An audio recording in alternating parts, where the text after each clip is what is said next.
Okay, so anyway, how do you see this particular game? The good thing is, I was looking at the weather forecast. At least the rain gods are going to be kind to India for third time in a row in this tournament. So no rain expected tomorrow. But how do you see this? Is it a 50-50 contest, India-South Africa? I would imagine that it will be slightly in favor of the Indians because of the fact that they have been on a roll. They've batted well. They have, in the match against Pakistan, they kept 10 and won. And then against the Netherlands, they showed a ruthlessness that was needed when you're playing a slightly lesser ranked team.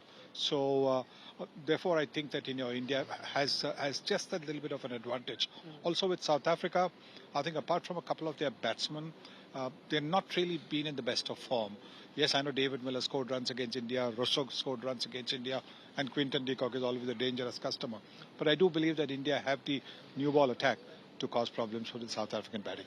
Does the fact that India were here and this was set of their training base ahead of this World Cup, they spent a lot of time in Perth. Do you think all of those things are also going to help the Indian team? Yes, very, very. This is so important. This time around, the preparation has been fantastic. They came 18 days before they played their first match. They spent about a week or 10 days here in Perth. So they played, maybe not at the stadium where the match is going to be, but at the old WACA. But the new stadium, the soil has been brought from the old WACA, and that's why you're seeing a lot of bounce, a lot of carry on this surface. So to practice in a manner where to sort of prepare to what they are going to get has been very smart, very, very well thought out, and this is exactly how it should be. As it is, the tours are curtailed.